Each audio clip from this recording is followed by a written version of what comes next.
Hello,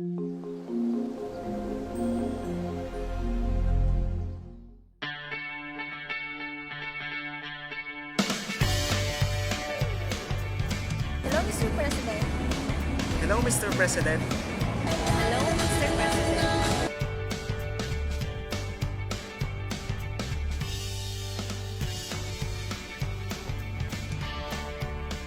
Narito na naman po tayo sa ating programa upang sabihin sa ating mga mamamayan sa lalawigan ng Marinduque ang mga nangyayari ngayong buwan ng serbisyo sibil. Napaka-importante ng ating mga talakayan ngayon sapagkat tatanungin tayo ng ating civil service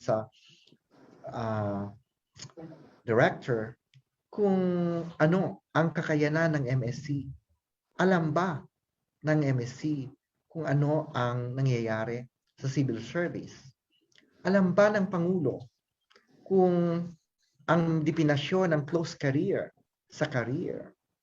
At ano ang mga guidelines na kinakailangang gawin para lalo pa tayo maging prime HR? So, mapagpalang umaga po sa lahat ng mga kababago sa lalawigan ng Marinduque.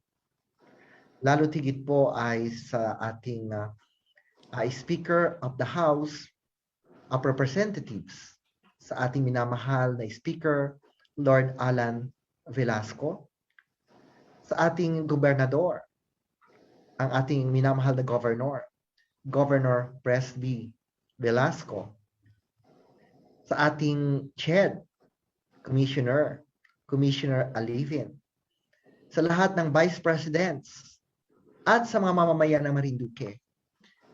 Ngayon po ay September. September ay serbisyo sibil.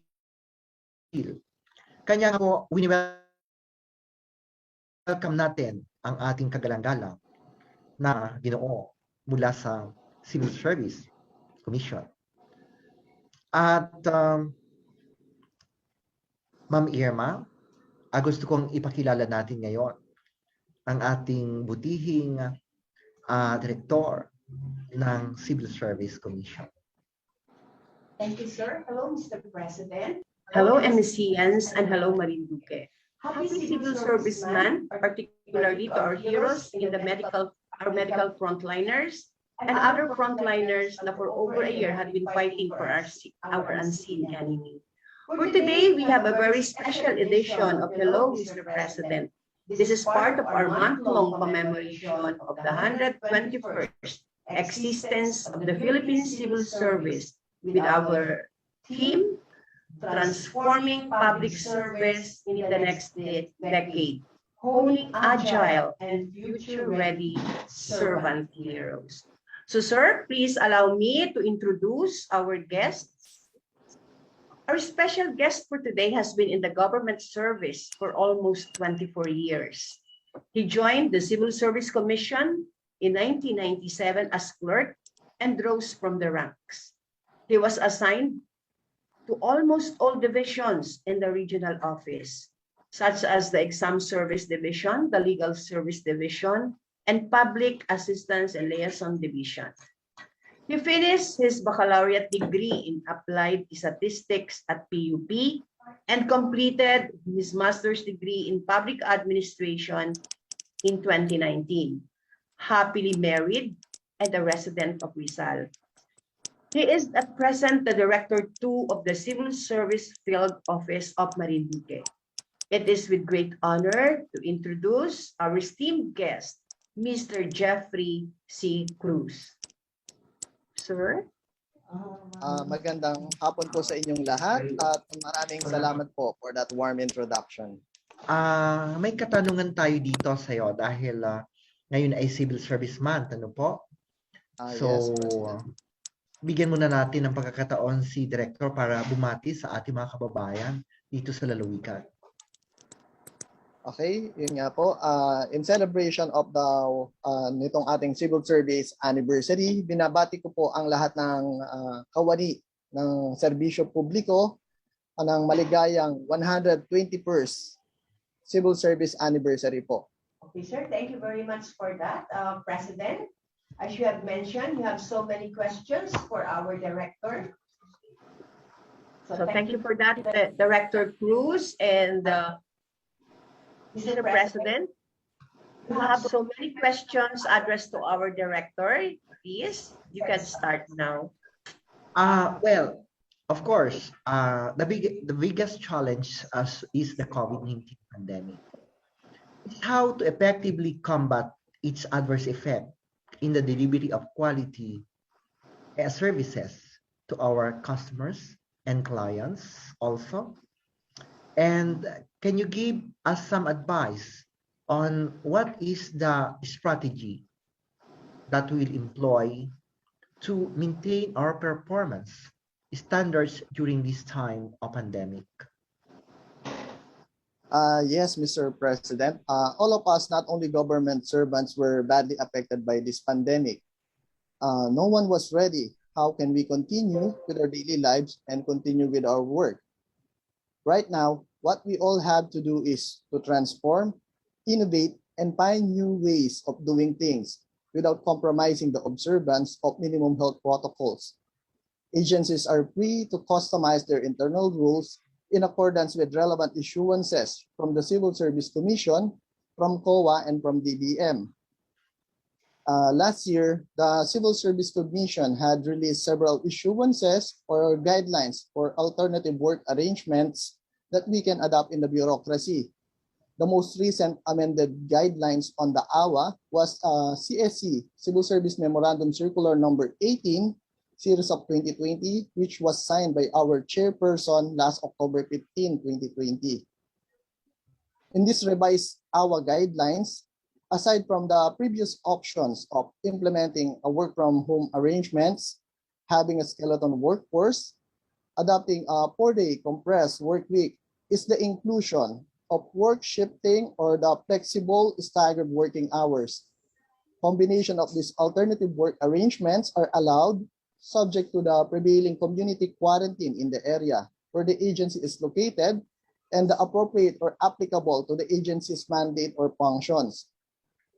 So to continue the delivery of services to our clients and maintain your performance standards, aside from adopting the applicable alternative work arrangements, I recommend the following strategies.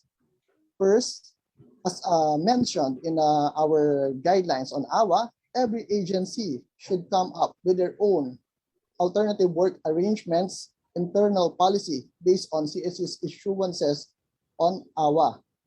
And then you can come up with your own client booking system so as to control the number of clients going to your office, to MSC, and to avoid na marami pong mga kliyente na nagtitipon-tipon sa inyo. Then we can also have, or you can also develop or have an online portal for your agency's services, both for external and internal clients. And you can also update your performance standards to align with the new normal of doing things. Kung paano niyo po ginagawa yung mga bago yung proseso, like having online classes, the teachers are going there, then you should make a new standard of how to measure that kind of performance or activity. Then you can also develop an online system to monitor the output during work from home setup.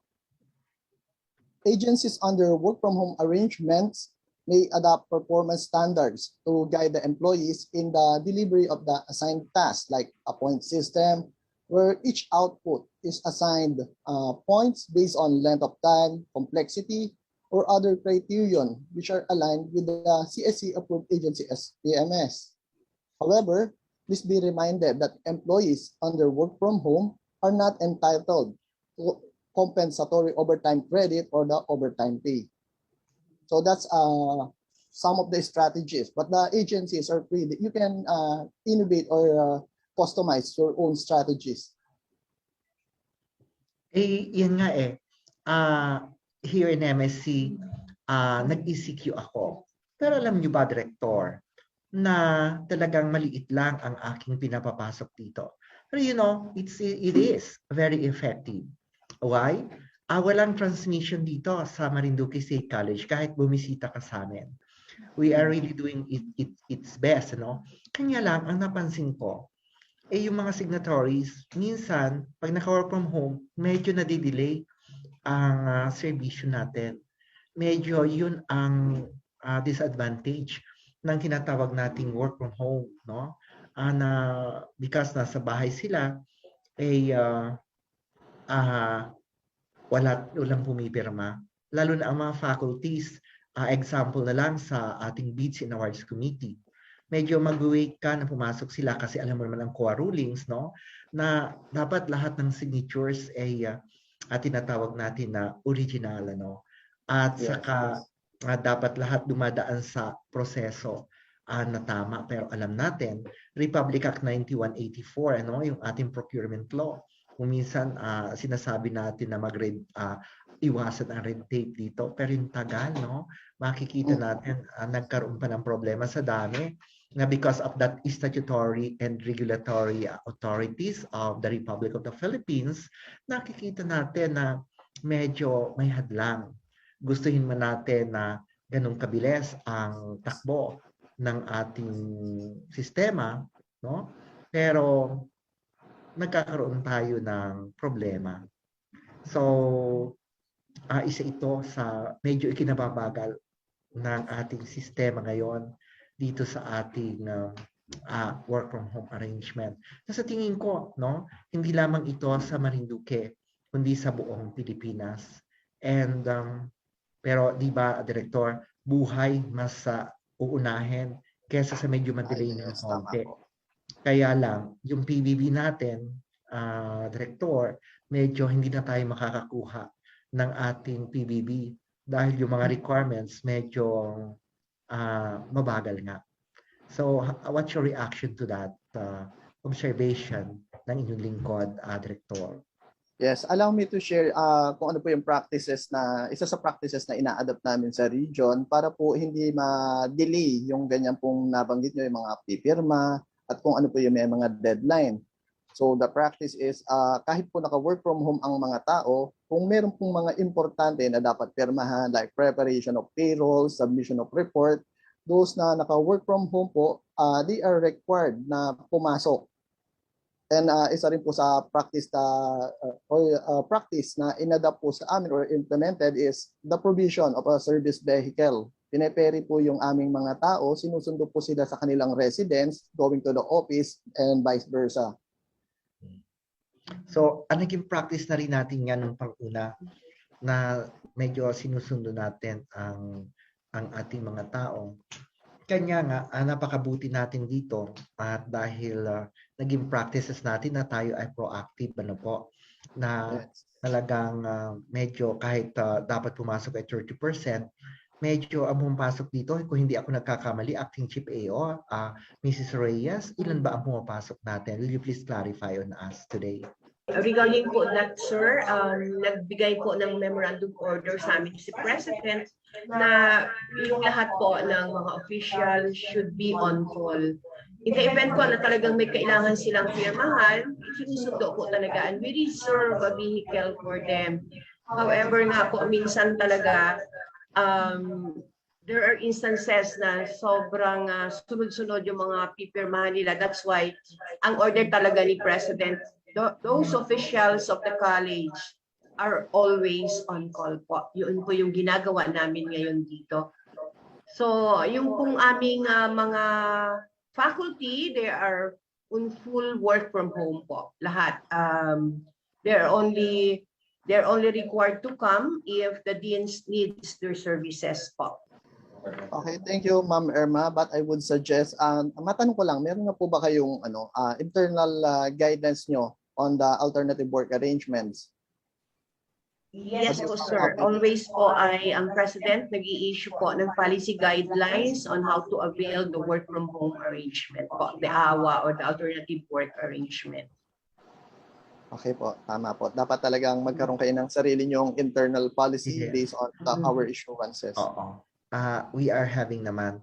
Pero talaga ngayon, issuances, whatever, it depends on what is your thinking. The big picture, no? Director, the big picture of what is happening specifically.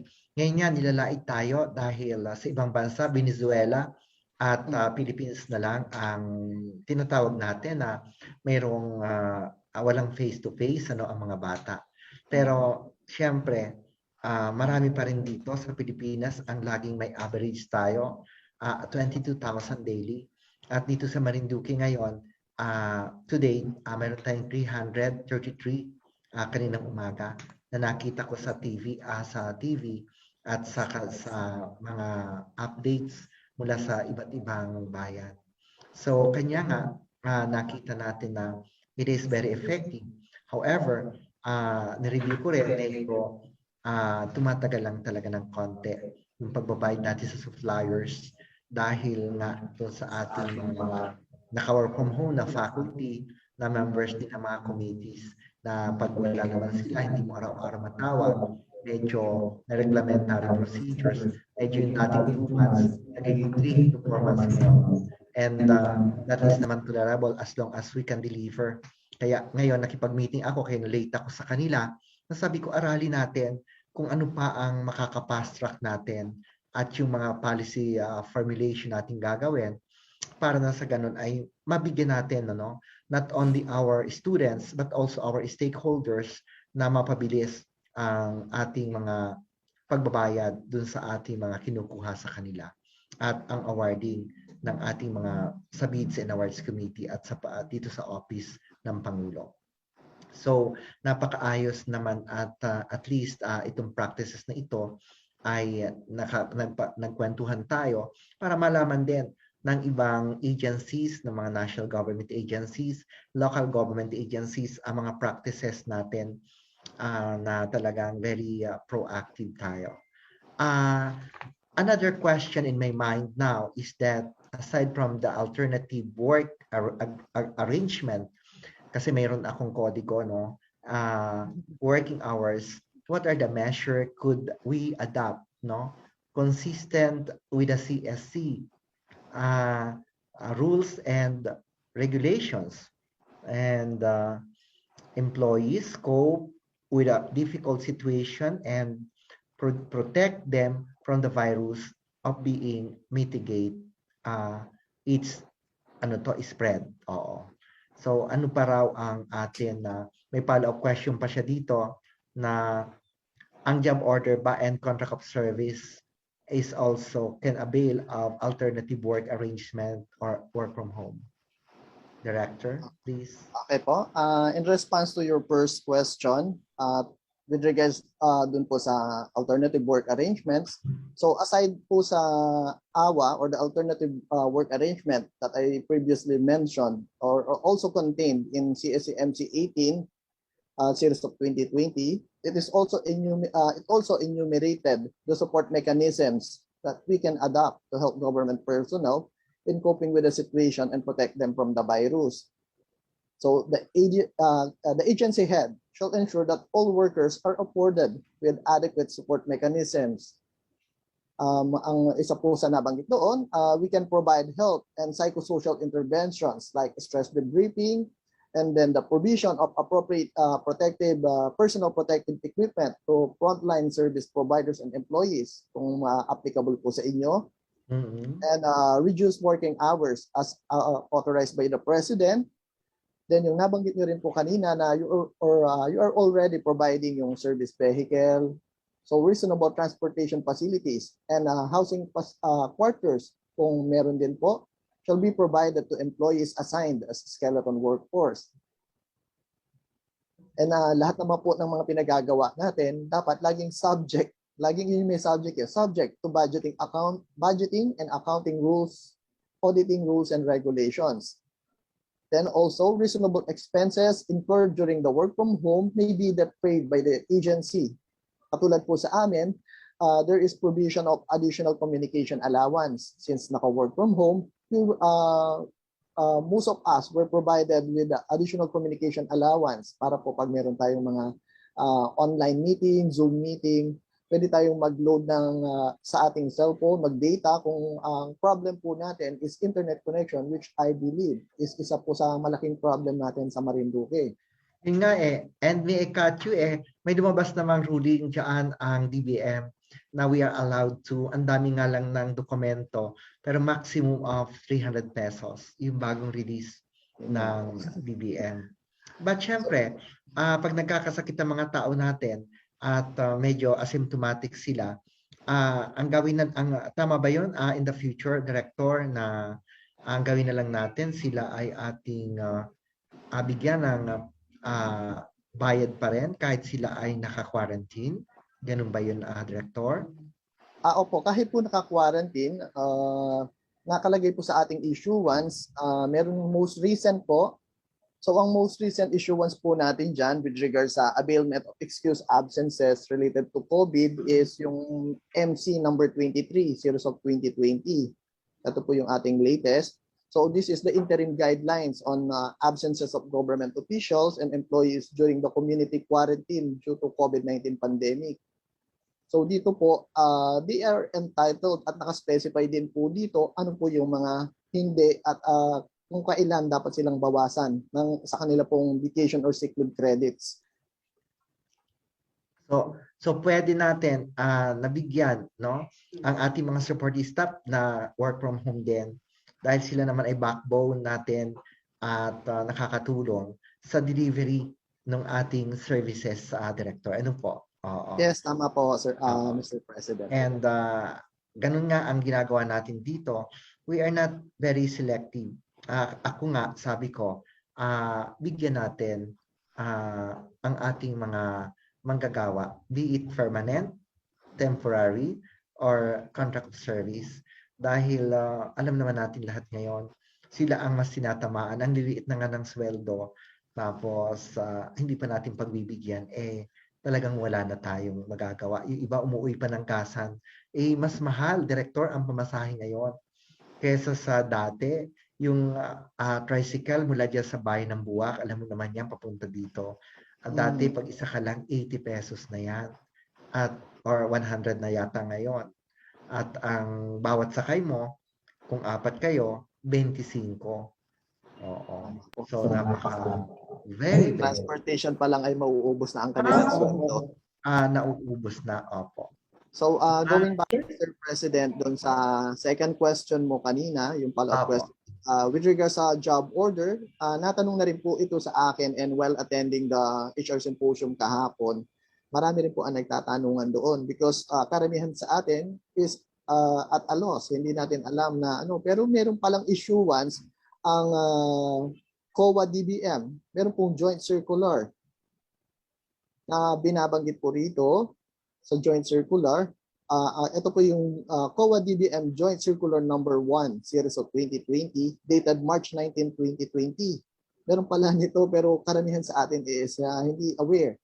So this circular provided the interim guidelines governing the COS and JOs for the duration of the state of calamity and community quarantine due to COVID-19. Specific po dito, this circular covers all COS and JOs in the government, including SUCs. However, those under contract of service performing janitorial services, security, consultancy, and other support services are excluded from the coverage of the said circular. So, yun po, kasi dito, Director, sa MSC, ang ating mga janitors at ang ating security guard, yun iba agency. Oo. So, talagang, they are subject to ruling naman ng labor code. Oo. Because meron silang kontrata natin yan sa kanila. So, Mrs. Reyes, do you want to add some questions or good director? Yes, sir. Thank you very much, sir. So you mentioned about the communication allowance. It's good that our president is really a pro-employee po. However, yun palagi ang aming problem if the job order and the contract of service, like our college lecturers na talaga pong online ang work, are also entitled for the communication allowance. Gusto po kasi ng ating presidente, fair po. If meron ang regular, then we also have to provide for the college lecturers who are on contract of service. How about that, sir? Opo, for that po, you can come up naman po with your own internal policy just like sa amin sa civil service. Merong inilabas na guidelines ang central office namin which was adopted by the regional offices. So dun po sa gagawin yung internal guidelines, you can specify sino po ba yung mga bibigyan nyo at you can set amount. For example, for those second level, you can give them a higher amount. Or with, pwede rin po sigurong i-align natin with regards dun sa kanilang assignment from work from home. Madalas bang kailangan nilang mag-online? So it's your upon the discretion of the agency and based po sa ikakrap nitong guidelines. So sir, you're telling us na minimum lang po yung 300. 300 is a minimum kung ano ang kakayanan ng aming agency. So doon po kami magbabase. Tama po ba, Pwede sir? po rin kayong magbigay ng mas lower kasi kung hindi naman nila makonsumo yung 300 like siguro 100. Ang tanong nila ngayon is that sabi nila nagbibigay kami ng bayad sa services rendered like that of teaching, no? Wala silang leave credits kasi sila ay teacher nga, di ba? May proportional. Pero aside from their work, meron silang ginagawa na extra over and above 5 to 8 na yun ay overload nila ang tawag. So kung di ba babayaran ito sila natin ng cash, pwede ba itong ilipat natin into leave credits? Dahil service credit, leave credits. Computed lang siya na 1:3. So pwede po ba ito na gawin natin na ilipat natin siya? Yes, ang masabi ko po dyan, we should align it kung ano po yung existing COA or DBM issuance with regards to that. Pero sa pagbibigay po kasi ng overtime, depende po yan kung may capacity yung agency, kung meron silang financial capability to pay. Pero kung wala naman po, dun mapapasok yung pwede natin na i-convert to service credit. Talaga naman po. At yung service credit po, nilalagay natin sa leave ng mga faculty. Yes. That is good. Hindi naman bawal yan Ang sabi ko nga sa kanila, may administration, lahat ng remedyo, kung hindi maibigay ng pondo at walang pondo, lalo't pandemic, dahil i-charge sa savings, director, ililipat ko na lang ito sa service credit ninyo. At ito'y service na na-render na in terms na magkaroon kayo ng kadiskrasyan. Ayaw ko director. Pero meron naman lang sila na magagamit nila para sa kanilang monetization pag nagkasakit sila. Di ba, Director? That is very good Tama po. na Tama sa po, ating very good practices as SUC and other agencies concerned. Ano po? Yes, tama po. Opo.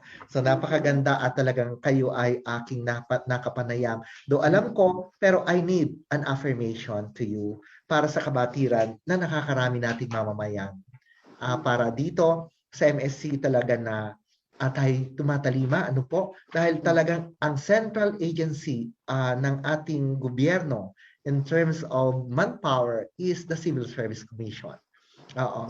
At lagi ko yan, dahil ako ay nag-aral ng public ad talaga sa comparative civil service analysis namin, noon ay talagang tinandaan ko lahat. Dati noon si Commissioner Balmores na talagang laging nag-a-advise yun sa akin.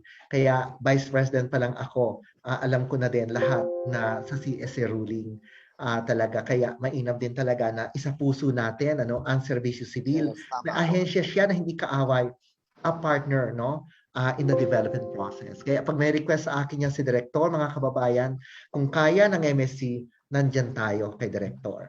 Okay, salamat Mr. President. Sir Jeff, yung mga questions po na babasahin po ay nanggaling sa ating mga empleyado po na Okay po. nandito ngayon. So isa po ang una pong tanong, can you share your experience and the best practice of the Civil Service Commission in assisting their employees and coping with the challenges of the COVID-19 pandemic? Para pong nasagot mo yan kanina, pero any more, sir, na pwedeng nating i-share sa ating mga empleyado paano Okay, Ma'am Irma. mapocombat yung adverse effect?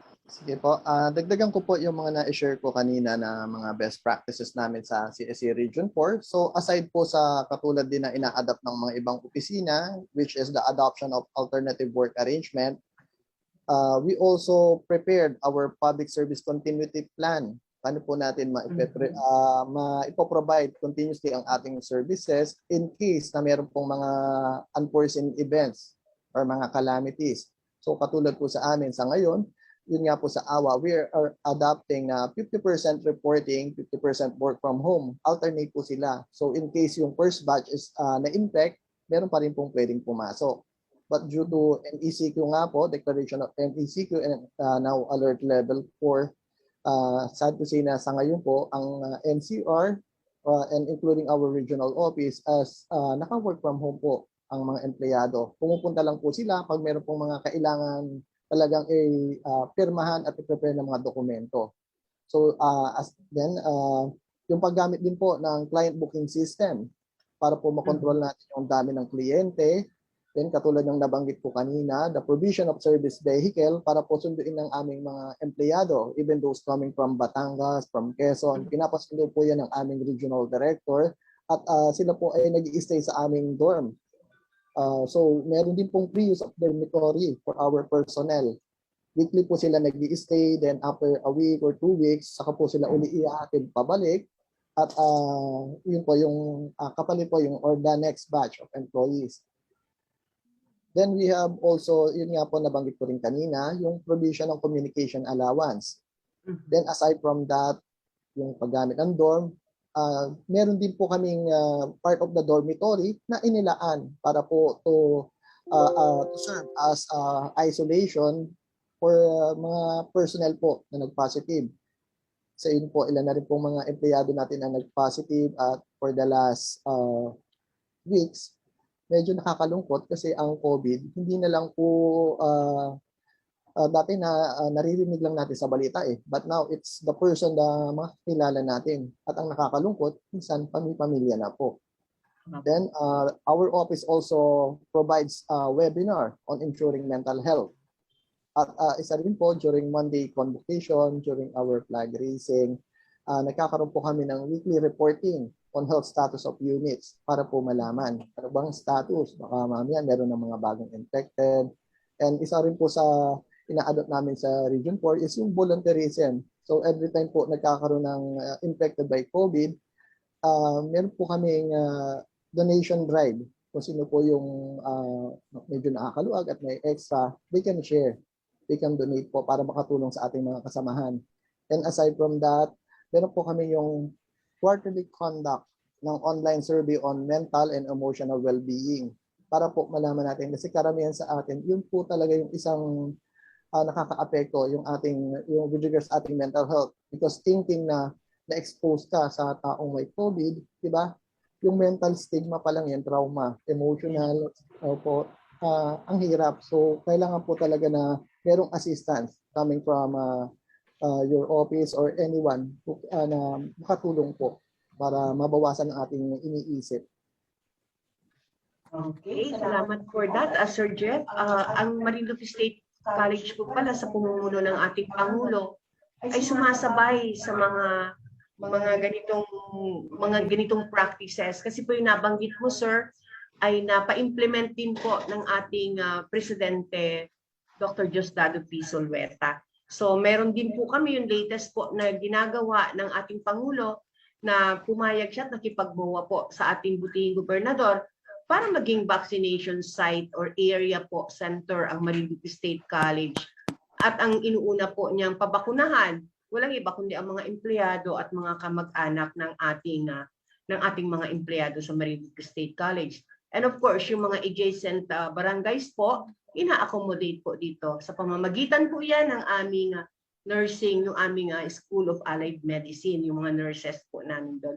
So at least po, Sir Jeff, nakikita namin na yung lahat ng ginagawa ng ating Pangulo ay aligned sa mga issuances ng ating Civil Service Commission. Nalinawan po tayo sa ganun. At siguro po, mas pagpupursigihan pa ng ating Presidente na sana nga po ay palaging gano'n na wala kaming nababiolate na law sa Civil Service Commission at palagi po kaming naka-anchor ang lahat ng ginagawa sa Civil Service Commission. So, Sir President, meron ka pa po gustong idagdag? Oo nga po, talagang inayos talaga. Oo nga po, inayos talaga natin, Mrs. Reyes, yung ating coordination kay Dr. Caballas, talagang ang ating gobernador ay na-approve agad yan na tayo ay vaccination area dito. Hindi lamang sa atin, kundi sa mga kanugnog na lugar. At kanya nga talagang inaayos natin yan. So, itong programang ito po ay talagang buwan-buwan na ating ipinapalabas, para may update at makipag-usap tayo sa mamamayan, sa mga leader, at para naman po ang Hello Mr. President ay kaagapay ninyo sa inyong mga ginagawa at mga gagawin pa. Mayroon pa ba tayo, Mrs. Reyes, na tanong? Yes po, sir. Meron pa po tayong dalawang katanungan pa, Sir Jeff. Yung ikadalawa pong tanong, may isa po sa CMC, it was stated daw that those employees who contracted COVID-19 as well as those exposed to COVID patients are considered on excused absence, sir. Up to how many exposures an employee could be on excused absence po? For example po, yung isang empleyado namin na-expose siya this month, after several days po or almost a month pa lang ng pagaling niya, na-expose na naman siya sa COVID patient. Can he or she avail of the excused absence in every exposure to COVID patients, sir? Yes, ma'am. With regards po dun sa nabanggit na MC number 8, Series of 2020, wala po rong mention or there is no limit on the availment. Wala po rong binanggit na nililimitahan. Kasi hindi naman natin makokontrol. Ilang beses ka na-expose. Kakagaling mo lang, a week, na-expose ka na naman. But provided, dapat laging merong doctor's certification kung na-expose siya sa kanyang family member. Maybe that employee can provide evidence from the laboratory results na yung kasamahan niya sa bahay ay nag-positive. Okay, sir. Opo. However, ito nga po yung isa pang latest natin, yung MC number 23 or the series of 2020 or the interim guidelines on absences. Nabanggit ko na rin po ito kanina. So specifically, under item 3.2, letter B of this MC, ang mga absences po ng mga officials and employees due to failure to report for work after undergoing the required quarantine leave and the required COVID-19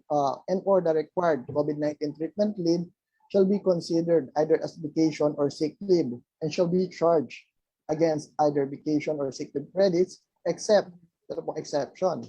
So for the following conditions, as stated, dito rin sa the same MC na to, under item 3.1, letter C, D, and E. So ano po ba yun? So under this, una po, unable to report for work due to health risks, provided they are not qualified to work from home arrangement. So ang basis po nito, yung DOH Administrative Order 2020-15, regarding the guidelines on the risk-based public health standards for COVID-19 mitigation dated April 27, 2020. Ano pa po yung kasunod? Under letter D naman, inability to report for work due to the imposition of lockdown as declared by the President for the localized lockdown under Section 2 of Executive Order number 112, Series of 2020. And lastly po sa exception, is yung inability to report for work due to suspension of public transportation or no agency service vehicle or shuttle service was provided to the employees who are on skeleton workforce. Subject sa internal guidelines po ng inyong agency with regards po sa AWA and the allowed distance between residence and place of work. So kung ano po yung specify nyo dun sa AWA nyo. Okay, sir. Sobrang linaw po. Sir, may follow-up. Paano daw po yung mga nagpa-vaccine na naapektuhan sila, na nilalagnat after? Can we consider that also as an excuse absence, kinabukasan, and also included po ba yung mga ating, again, the job order? Kasi si Sir Dodi po, si Mr. President is very specific po talaga na gusto niya yung fair treatment. Ma-job order ka o contract of service, he wanted talaga po na fair ang ibibigay niyang benefit. So can we allow them on excuse absence after the vaccination?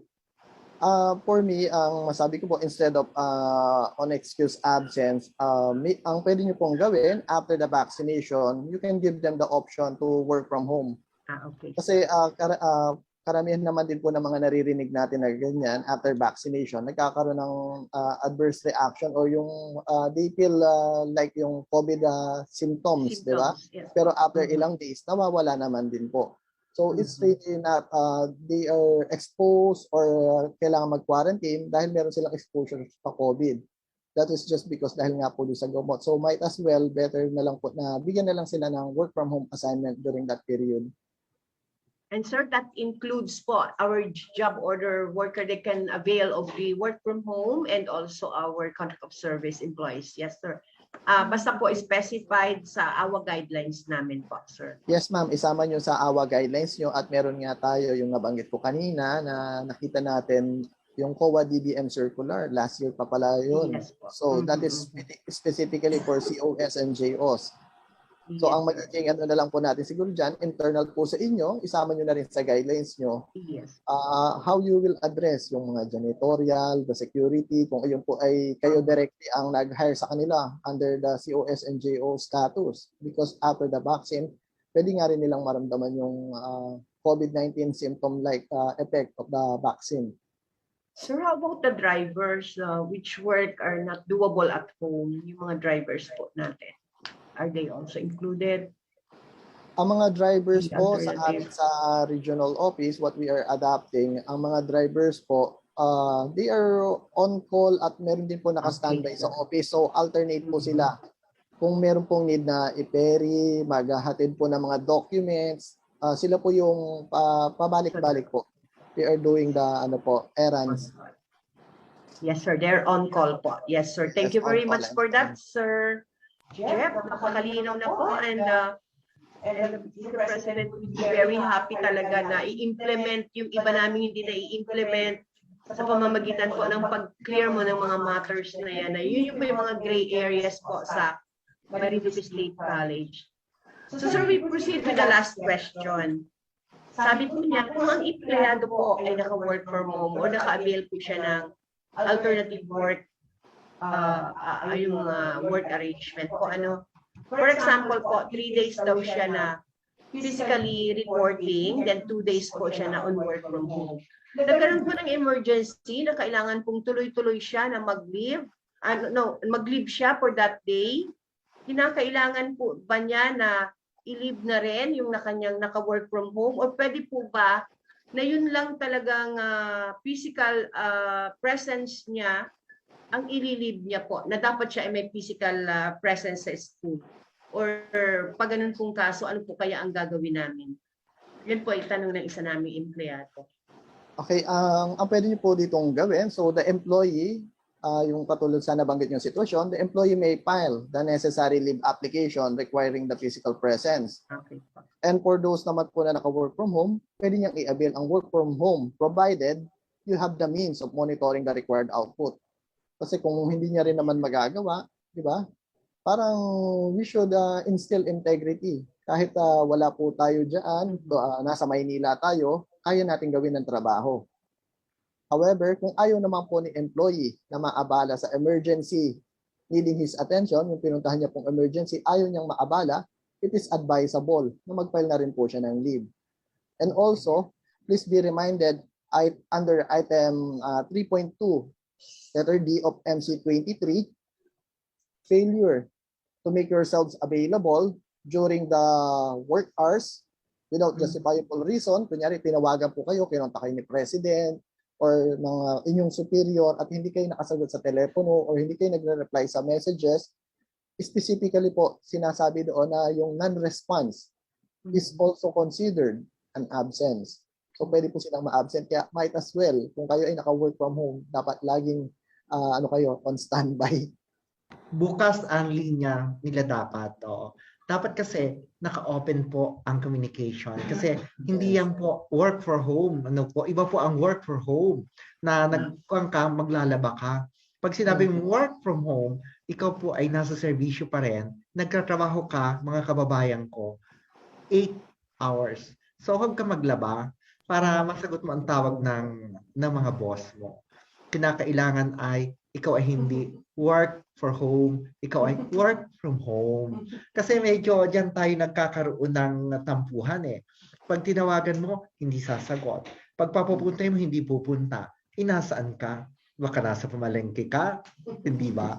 Or baka naglaalaga ka ng baby ng apo mo, or may ginagawa kang iba. Paalala lang po ng inyong lingkod. Kasi talagang may mga sanction po na ginagawa ang mga government official at chief of office na mga bagay na hindi dapat natin pagkatampuhanan. Opo. So, ako po ay labis na natutuwa sapagkat ang 121st day na civil service month natin ay kapiling namin kayo. At mayroon po tayong dangal MSC Award. Yan po ay tuloy-tuloy. Wala lang tayo ngayon para magbarong tayo director ng bago. Ito ay paggawa na lang natin virtual siguro taping. Pero ito'y taon-taon. Dahil ayoko na hindi ito itutuloy.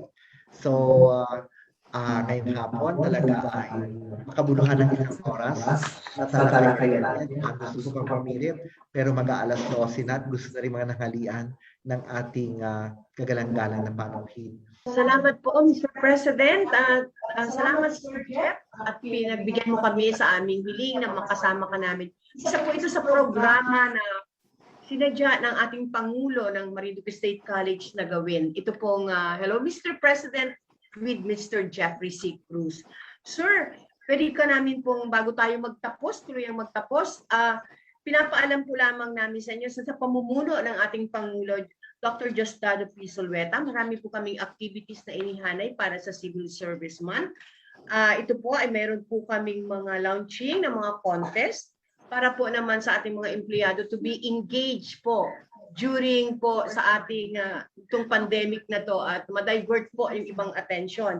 Meron po tayong digital poster making contest, spoken word poetry contest, TikTok dance competition. Meron din pong photography contest na sinusuportahan ng ating Pangulo. So ito nga po, hello Mr. President, at meron po kaming virtual Salamat Mabuhay retirement program at ang aming pong highlight, ang annual dangal ng MSC awarding ceremony kung saan ikaw po ang napili naming maging guest of honor at speaker para po sa affair na yon. So ngayon po, Sir Jeff, yan po ang aming mga activities for the 121st anniversary celebration ng Civil Service Commission. Pwede po bang mahingan namin kayo ng parting words para po sa aming MSCians? MSCians, their MSCians and Marinduqueños, ang ating pong Director 2, Service Field Office Director Jeffrey C. Cruz. Okay, marami pong salamat, Ms. Irma. At ako po ay labis na natutuwa. At sa kabila ng pandemya, napakaraming mga programa ang iginayak ng MSC with regards po sa celebration ng ating Civil Service Anniversary. So in behalf of CSC Region 4, I would like to express my sincere thanks to President Diosdado Zulueta and to the MSC family for inviting me to your program and share some information on related CSC matters and other issuances. If you have other concerns, CSC Marinduque will always be here to help and assist you. And as our regional director always remind us, keep safe, bawal gumala, nandyan pa rin si COVID. Muli, marami pong salamat and more power to Marinduque State College. Maraming salamat po, Sir Jeff, at happy civil service sa ating lahat po ng public servant. Good day, God bless us all, and stay safe. Maraming salamat po. At alalahanin po ninyo na dito po sa Marinduque State College, mayroon pong sa inyo ay tunay na nagmamahal. Magandang hapon po.